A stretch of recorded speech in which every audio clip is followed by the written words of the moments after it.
Hello नमस्कार, आप देख रहे हैं मगध लेंस। मैं आ चुका हूं पटना कॉलेज के पास और आज जिस तरीके से खुशबू पाठक ने मांग की थी कि थाली बजाकर शांतिपूर्वक हम प्रोटेस्ट की मांग करेंगे, टियर 4 की मांग करेंगे, जो कहीं ना कहीं सरकार द्वारा यानी कम से कम पुलिस के द्वारा मना कर दिया गया है, सबको डिटेन कर दिया गया है। मॉर्निंग से ही मैं देख रहा हूँ, हमारे अभिभावक हैं जो टियर 4 की तैयारी करते हैं, उनसे मैं बात करूँगा।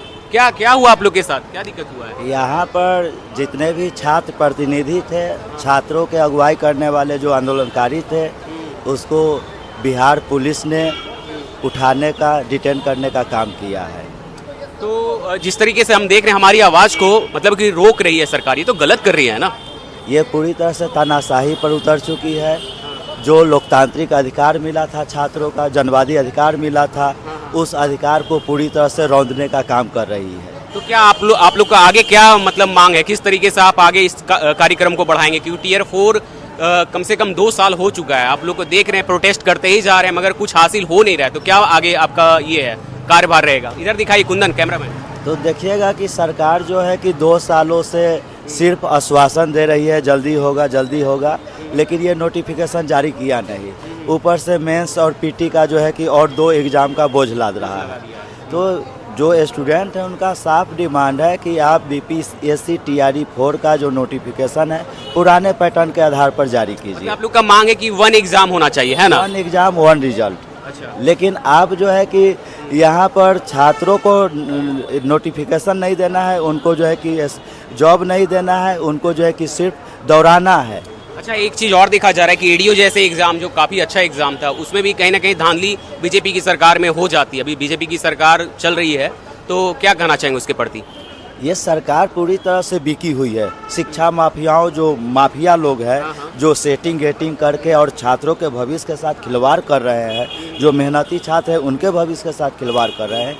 ये एनटीए का पहली बात नहीं है, नीट यूजी के अलावा इसमें भी इसका करप्शन रहा है, पेपर लीक हुआ है, एग्ज़ाम कैंसिल हुआ है, और इससे पहले भी पेपर लीक की एकदम स्वाभाविक घटना बनते जा रहा है।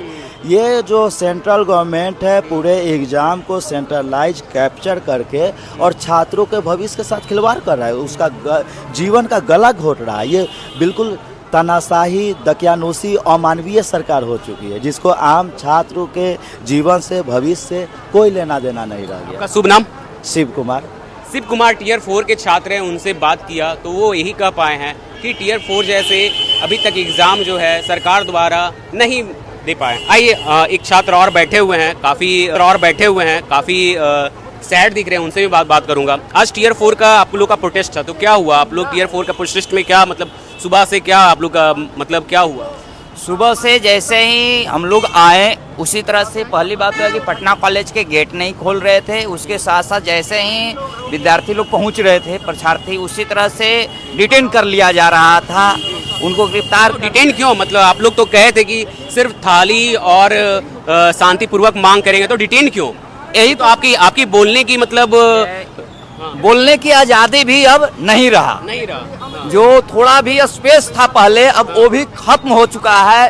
पूर्णतः कहा जाए तो फासिज्म, जो हम लोग पढ़ते हैं फासिज्म, सोशलिज्म, ये सब वो फासिज्म आ गया है भारत। फांसीवाद की सरकार आ गई है। हाँ, फांसीवादी सरकार आ गई है, जो छात्रों को बोलने के लिए भी अब नहीं छोड़ा गया है। आप बोल भी नहीं सकते अपने अधिकार को लेकर, आप आवाज भी नहीं उठा सकते हैं, चाहे वो यूनिवर्सिटी की सवाल को लेकर हो या रोजगार की मांग को लेकर हो या जो बीपीएससी वाला आंदोलन चल रहा है। देख रहे हैं कि लगातार 2 वर्षों से विद्यार्थी लोग आंदोलन कर रहे हैं, लेकिन उनकी आवाज़ को सुना नहीं जा रहा है, उन पर लाठीचार्ज किया जाता है। बोलने के लिए भी आज़ादी नहीं दिया जा रहा है, बोलने के लिए भी नहीं दिया जाएगा। एक हम ऐसे देश में जी रहे हैं जहां अगर महंगाई बढ़ रहा है तो महंगाई के खिलाफ आप बोल नहीं सकते हैं, आप पर दमन हो रहा है तो दमन हो रहा है ये भी आप नहीं बोल सकते हैं।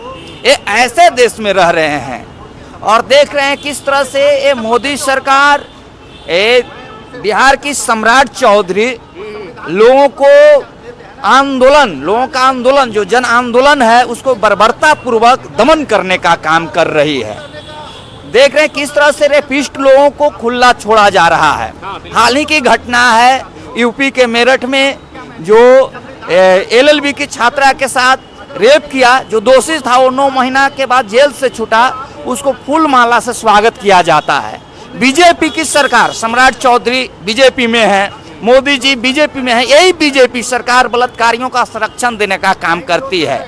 बलात्कारियों पर कोई एक्शन नहीं लेती है, गुंडाई पर कोई एक्शन नहीं लेती है। हाल ही में बिहार की घटना, नीट की छात्रा के साथ जो रेप हुआ, अभी तक उनको न्याय नहीं मिला। उस समय पुलिस कहीं भी नहीं दिखाई देती है, लेकिन जब अपनी आवाज को उठाने जाइए, अपनी हक के लिए लड़ने जाइए, उस समय पुलिस सक्रिय हो जाती है। तो इनको ताकत कहाँ से आ रहा है? कहीं न कहीं तो सरकार का ही ये अथी है। तो सरकार चाहती है कि हमारे खिलाफ में कोई आवाज उठाए नहीं। उसी तरह से देख रहे हैं, शिक्षा को भी बर्बाद किया जा रहा है शुरुआती स्तर से ही, कि लोगों को सोचने समझने की क्षमता ही न रहे, ताकि हमसे वो प्रश्न न करे। और देख रहे हैं जो प्रश्न कर रहे हैं, थोड़ा भी प्रश्न कर रहे हैं, उनको गिरफ्तार कर लिया जा रहा है। दूसरे छात्र भी डर जा रहे हैं कि थोड़ा भी बोलेंगे तो हमें गिरफ्तार कर लिया जाएगा। किस तरह से यहाँ छात्र रहकर चोखा भात, दाल भात चोखा खाकर तैयारी करते हैं, गैस की किल्लत रहा, उसमें किस तरह से जीवन व्यतीत किए, इन लोग को समझना चाहिए। थोड़ा भी अगर बुद्धि रहता तो सोचते। खैर, सम्राट चौधरी तो विद्यार्थी कभी रहे ही नहीं, फर्जी डिग्री लाकर वो अपने आप को यह पढ़ने का अथी करते हैं, तो उनको क्या पता रहेगा छात्रों का तकलीफ। किस तरह से छात्र एक रूम में दो विद्यार्थी रहते हैं, किस तरह से जीवन जीते हैं। आपका शुभ नाम? मेरा नाम पवन कुमार हुआ, पटना विश्वविद्यालय छात्र नेता, AIDS।